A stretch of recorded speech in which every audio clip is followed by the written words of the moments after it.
for Bharat.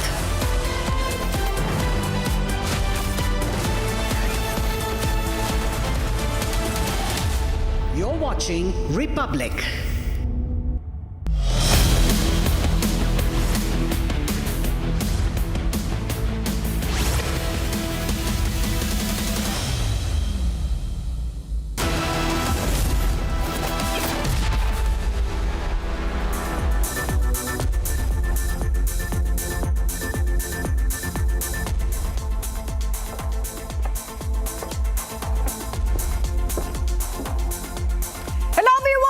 You're watching 6 Stories at 6. I'm Shivangi Shukla getting you the latest coming in. Let's see what are the top headlines we're tracking in this show. Madani's shocking remarks amid blast probe. Jamaat Ulema-e-Hind president sparks massive row amid Delhi blast probe, says government ensuring that Muslims never raise their heads. Chandigarh bill controversy explodes after political row. Home Ministry issues clarification on Chandigarh, says it has no plans to introduce a bill altering Chandigarh's governance. India takes a center stage at G20. The G20 declaration carried a strong imprint of India's priorities, from inclusive development to a clear condemnation of terrorism. Karnataka Congress in turmoil. Karnataka CM Siddaramaiah dismisses leadership change discussion in the state after meeting with Congress Chief Kharge. And final tribute to the brave air warrior. The mortal remains of Wing Commander Namansh Sayal was cremated with full state honours in Himachal Pradesh. And the Indian Navy praised at the UNSC for tackling piracy. India told the UN that the Indian Navy has become a key stabilizing force in the Western Arabian Sea. All right, viewers, the top story tracking right now. The head of the Jamaat Ulema-e-Hind, Arshad Madani, has sparked a political row about remarks about the investigation into the Falah University, which is linked to the Delhi blast probe. Backing his statement was a Congress that said Falah must not be targeted. BJP criticized Madani's remark alleging discrimination against Muslims in India, terms his statement confusing and misleading. Take a look. A major political row has erupted after Jamiat Ulema-e-Hind President Arshad Madani made remarks during the ongoing Delhi blast probe. Madani said that Muslims in India can never rise and claimed that communal forces want to eradicate the community. मुसलमान अपाहज हो गया, खत्म हो गया, बांझ हो गया। मैं नहीं समझता हूँ ये बात। क्या बात है कि आज दुनिया का मुसलमान एक आदमी न्यूयॉर्क का मेयर बन सकता है, ममदानी लंदन के अंदर मेयर बन सकता है, एक खान हिंदुस्तान के अंदर किसी मुस्लिम यूनिवर्सिटी का कोई आदमी वाइस चांसलर नहीं बन सकता, और अगर बनेगा तो आजम खां की तरह जेल के अंदर जाएगा। आज देख लीजिए अल-फलाह का क्या हो रहा है। गवर्नमेंट मुल्क की आजादी के बाद इस पर लगी हुई है कि मुसलमान को सर नहीं उठाने देना है। Madani went on to express shocking claims, what he described as discrimination against Muslims in India, citing examples such as the imprisonment of leaders like Azam Khan and the government action against Falah University after some of its doctors were linked to the Delhi terror attack.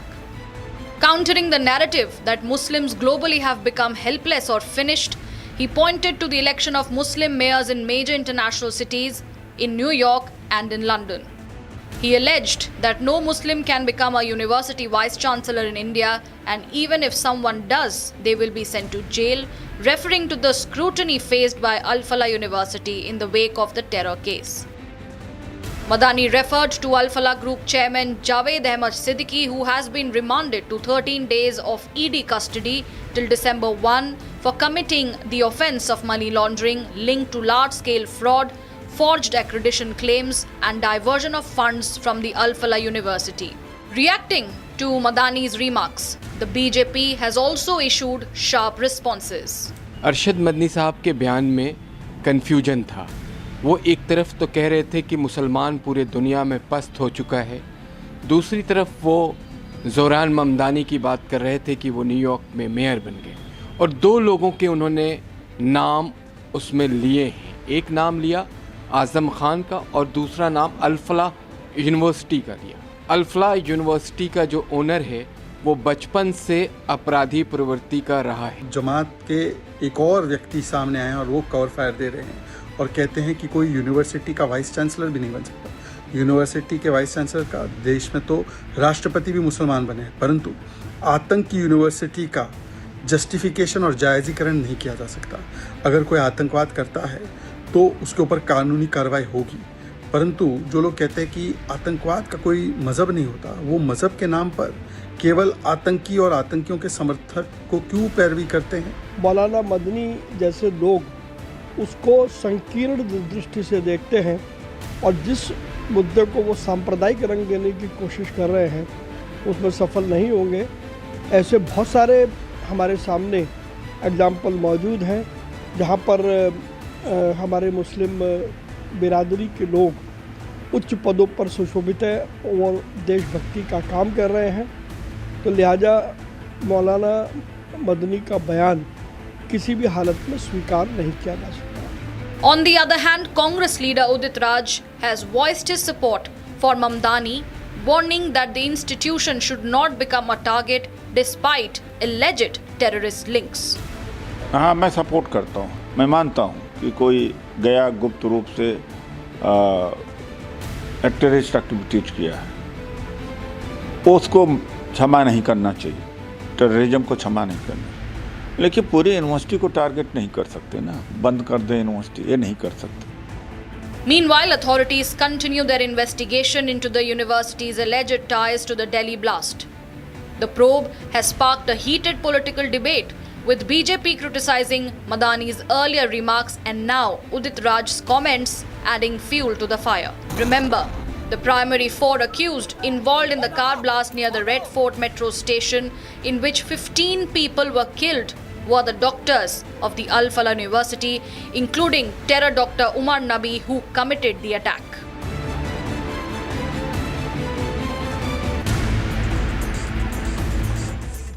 And viewers, a political uproar has erupted as the central government plans to bring Chandigarh under Article 240, granting the president regulatory powers over the territory. However, the Ministry of Home Affairs clarified that the central government had no intention to introduce any bill to alter Chandigarh's governance or administrative structure in the upcoming winter session of Parliament. Here's a report. A fresh political row erupted over Centre's proposal to bring Chandigarh under Article 240 of the Constitution. The 131st Amendment Bill proposed by the Centre attempts to bring Chandigarh under the jurisdiction of Article 240, much like other union territories of Andaman and Nicobar and Daman and Diu. However, the proposal has sparked much political debate as Aam Aadmi Party and Akali Dal are calling it a complete takeover of Chandigarh by the union government. Article 240 of the Constitution grants power to the President to directly regulate a union territory and is in force in Andaman and Nicobar and Daman and Diu. देखिए, Bharatiya Janata party जो है वो चंडीगढ़ को हथियाना चाहती है, चंडीगढ़ के ऊपर कब्जा करना चाहती है। चंडीगढ़ पंजाब का है, पंजाब का रहेगा। आम आदमी पार्टी, हमारी सरकार और पार्टी, हम डट के लड़ाई लड़ेंगे, किसी को भी हाथ लगाने नहीं देंगे। CM of Punjab, Bhagwant Mann, also took to X, calling the amendment against the interest of the state, reiterating that Chandigarh belongs only to the people of Punjab and that they will not let it slip away. Amid the political outrage, Akali Dal Supremo Sukhbir Singh Badal has called an emergency meeting of the party's core committee on Monday regarding the bill. The Punjab leader also posted on X saying that Punjab's right over Chandigarh was non-negotiable and calling the amendment attack on the federal structure. However, the BJP has denied all allegations, saying that the bill was being opposed without full knowledge of its contents. भगवंत मान विषय पर बिना पढ़ाई लिखाई किए हुए विरोध कर रहे हैं। इसी प्रकार जो बाकी विरोधी दल है वो भी उस पर बिना पढ़ाई लिखाई के विरोध कर रहे हैं। मेरा निवेदन है, कृपा कर ध्यान से पढ़ें, कहीं भी किसी प्रकार का कोई बदल होने जा रहा नहीं है। BJP High Command in the state Sunil Jhakar, has also made his stance clear by saying whatever confusion has arisen will be resolved and that Punjab always comes first. Ahead of the winter session of the Parliament, the Ministry of Home Affairs issued a clarification saying that the bill is just a proposal and no decision will be taken without informing all stakeholders. The ministry also stated that the proposal will not alter the traditional arrangement between Punjab, Haryana or Chandigarh. Although the ministry has clarified that the government does not intend to introduce any such bill in the upcoming winter session, more updates on the issue are expected to come from the all-party meet scheduled on November 30th. And viewers, India shines at the G20. Prime Minister Modi is in South Africa for the G20 summit. And this is where India's priorities once again dominate the agenda. Leaders adopted a declaration condemning terrorism and carrying forward the Global South focus shaped during India's presidency. PM Modi unveiled 6 India-led global initiatives and also announced a new trilateral tech partnership with Australia and Canada. Here's a full report. Take a look.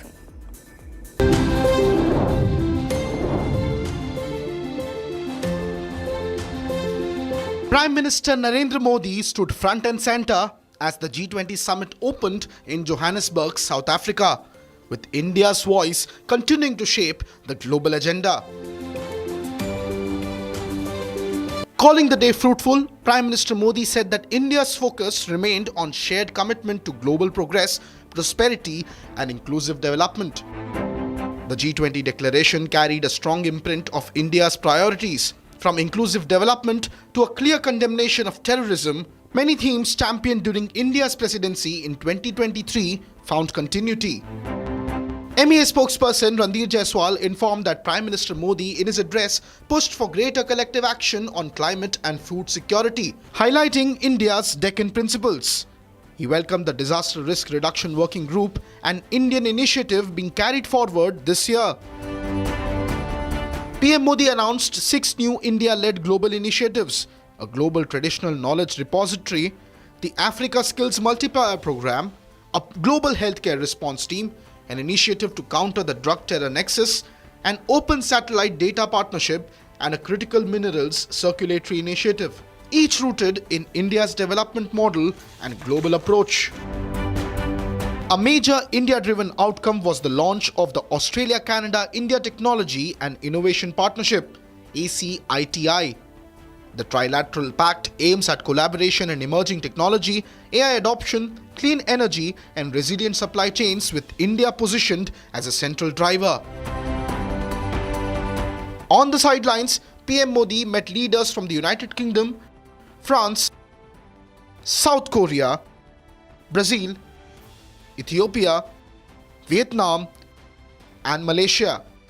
He also held discussions with WTO Director General and WHO Chief, underlying India's role in shaping global trade, health and development systems.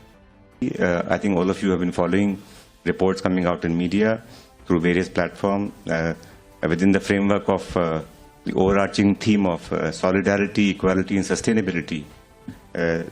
The G20 this year has delivered a strong message on 4 key priorities that were identified by the South African presidency, which included strengthening disaster resilience and response, taking action to ensure debt sustainability for low-income countries, harnessing critical minerals for sustainable economic growth, and mobilizing finance for just energy transition.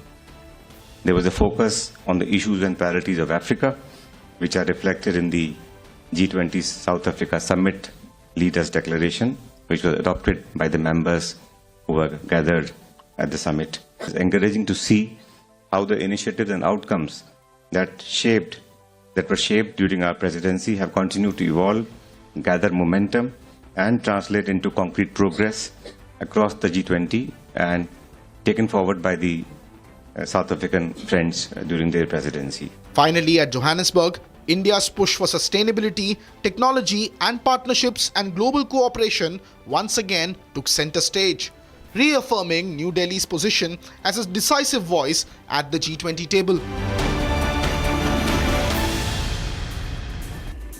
Viewers, Viewers, in Karnataka, the Congress government continues to battle internal turbulence. Now we see Chief Minister Siddaramaiah met with party President Mallikarjun Kharge, a meeting that comes amid renewed whispers of a leadership change and pressure from DK Shivakumar faction. Now, while the CM has called it pure speculation, the Congress High Command reviews the situation closely. We bring you the latest from what is happening in the Karnataka political scene.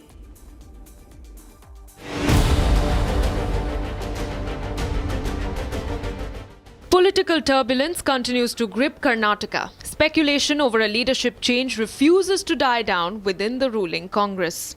The latest spark comes after a string of MLAs travelled to Delhi, intensifying talk of a possible push for Deputy Chief Minister DK Shivakumar. Amid the buzz, Chief Minister Siddaramaiah met Congress National President Mallikarjun Kharge in Bengaluru. However, after the meeting, the CM stated that discussions centered around other issues and not on cabinet changes or leadership transition.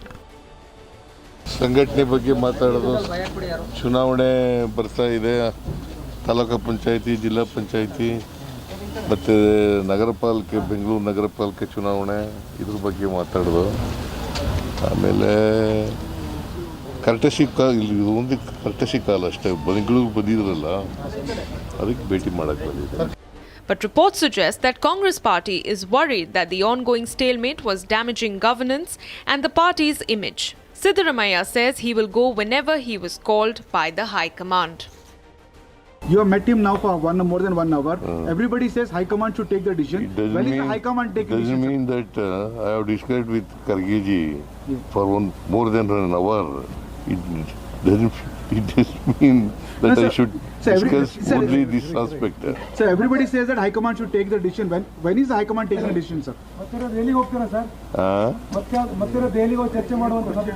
Whenever they called me, I will go. Sir, this confusion continues from the first day itself. Some of your MLAs are making unwanted, unprecedented statements about leadership change, all these things, CM change, other things. What is your clarity on this? See, my clarity is whatever decision taken by the High Command, I will follow it. So when is the High Command taking the decision, sir? When is the High Command taking the decision? Sources suggest that the High Command wants to settle the growing factional friction quickly, ahead of crucial local body elections. At the heart of the conflict lies murmurs of a 2.5 years rotational CM formula, an arrangement Siddaramaiah has repeatedly denied. He may complete the full term with only a cabinet reshuffle likely after the winter session in December. However, the power tussle has also drawn sharp attacks from the NDA.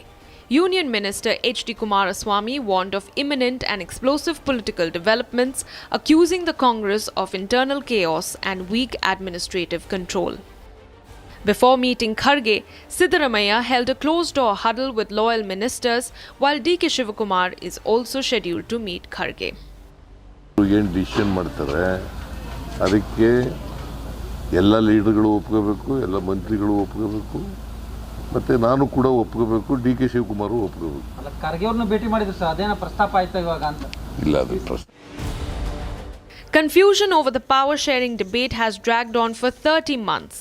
But in a rare display of unity, Siddaramaiah and DK Shivakumar even shared the stage at a government event recently. But behind the gestures, factional pressure continues to build.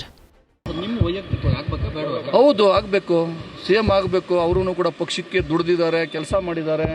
ಆಮೇಲೆ ನಿಷ್ಠಾವಂತ ಕಾರ್ಯಕರ್ತನಾಗಿ ಸುಮಾರು 40-50 ವರ್ಷ ಪಕ್ಷದಲ್ಲಿ ಕೆಲಸ ಮಾಡಿದ್ದಾರೆ. ಆಗೋದ್ರಲ್ಲಿ ತಪ್ಪೇನಿದೆ? ಅದೇನೇ ತೀರ್ಮಾನ ಮಾಡಬೇಕಾದ್ರೂ ಕೂಡ ಹೈಕಮಾಂಡ್ ಅದನ್ನೇ ಹೇಳ್ತಾ ಇರೋದು. ಇವಾಗ ನಾನು ಪವರ್ ಶೇರಿಂಗು ಇನ್ನೊಂದು ಮತ್ತೊಂದು ಎಲ್ಲ ತೀರ್ಮಾನ ಮಾಡಬೇಕು. For now, Siddaramaiah maintains that he will present the next budget and complete the full term, unless the High Command decides otherwise. Both camps waiting for Delhi's word, Karnataka's political landscape remains on edge. Viewers, a mortal remains of Wing Commander Namaj Sayal, who tragically lost his life in a Tejas aircraft crash during the Dubai Air Show, was cremated with full state honours in his native village in Himachal Pradesh. The Indian Air Force paid tribute to Wing Commander Namaj Sayal and expressed grief over the loss of the air warrior, whose contribution to the force remains unwavering.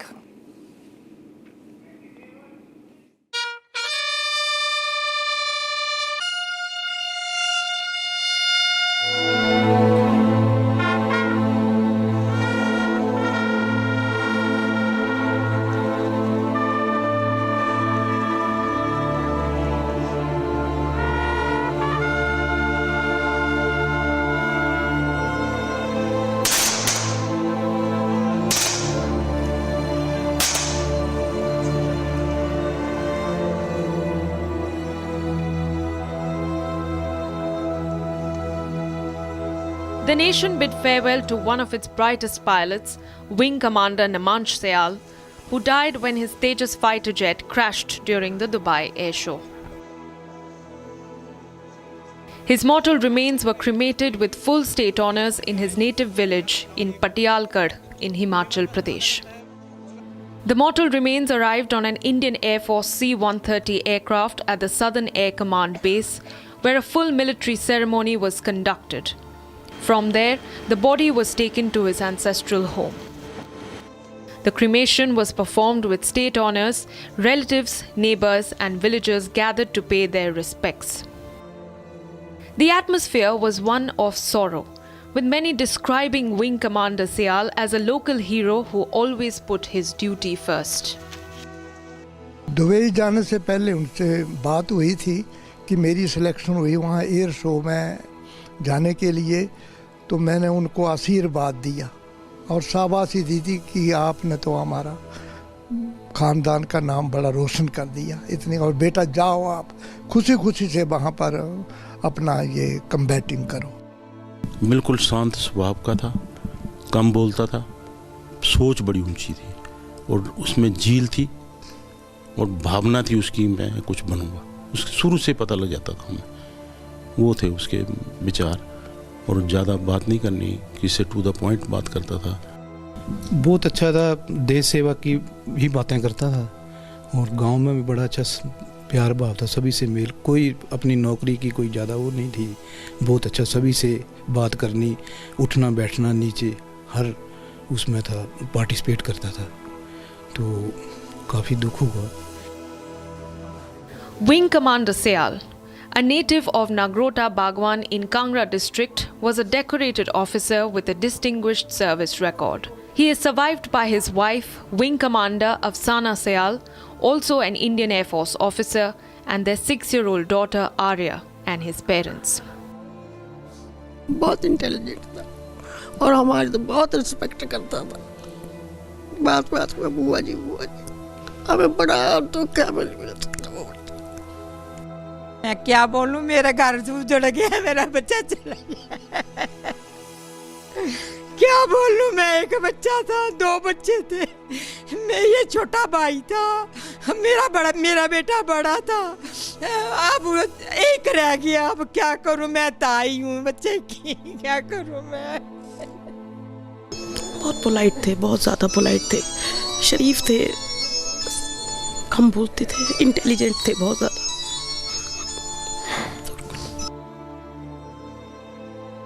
The high achiever was an inspiration for hundreds, not only in his hometown but also his alma mater, Sainik School Sujanpur in Hamirpur district. Commissioned as a fighter pilot in 2009, he flew MiG-21 and Su-30 MKI before getting into Tejas in Coimbatore. Before the body was moved, the Indian Air Force rendered a full guard of honor at the Sulur Air Base in Tamil Nadu. The ceremonial parade included a 21-gun salute, the playing of the last post, and a formation flypast of 2 Tejas aircrafts in a missing man formation. The Tejas Mark I, a single-engine light combat aircraft, went down during a low-altitude aerobatic display at the Al Maktoum International Airport. At approximately 2:10 p.m. local time, the aircraft failed to recover from a negative G-turn, plunged to the ground and burst into flames, killing the pilot instantly. The Indian Air Force has launched a court of inquiry to determine the technical cause of the accident, and preliminary data from the flight radar recorder suggests a possible aerodynamic stall, but officials say the investigation is still in its early stages.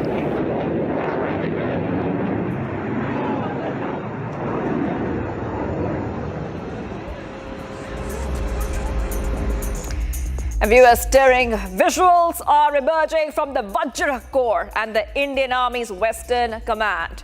We see showcasing India's growing defense capabilities under the Make in India initiative. Meanwhile, the Indian Navy has earned praise on the global stage, highlighting its swift and credible maritime operations at the UN Security Council. Take a look.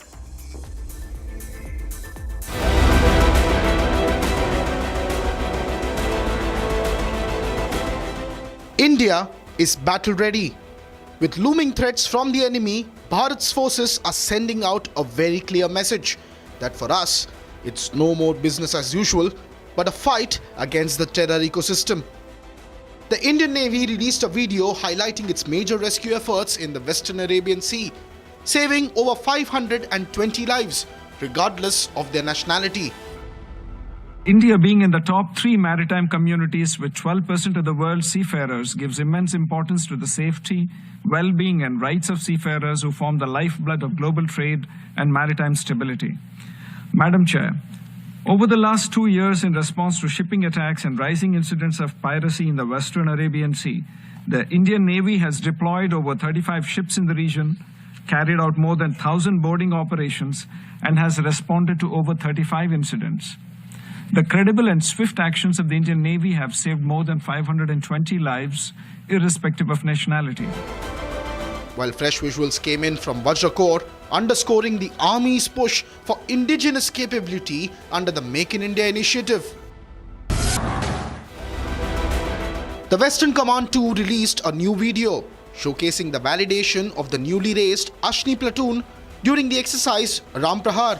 The Ashni platoon acts as a tactical third eye, enabling real-time reconnaissance, surveillance and precision mini UAS strikes for infantry battalions.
सब लोग जानते हैं कि op सिंदूर में हमने दुश्मन को बहुत क्षति पहुंचाई थी, बहुत नुकसान पहुंचाया था, पर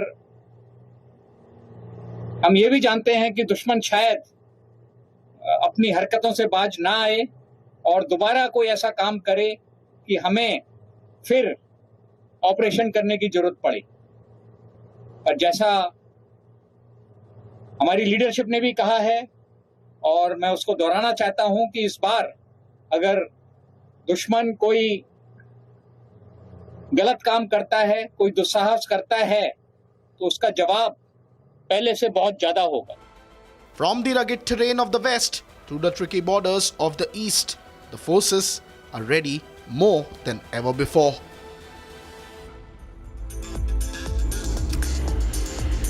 And viewers, that's all we have on 6 Stories at 6. I'm Shivangi Shukla signing off, but do not go anywhere. Next, we'll go live and breaking with my colleague Kruthat. Stay tuned.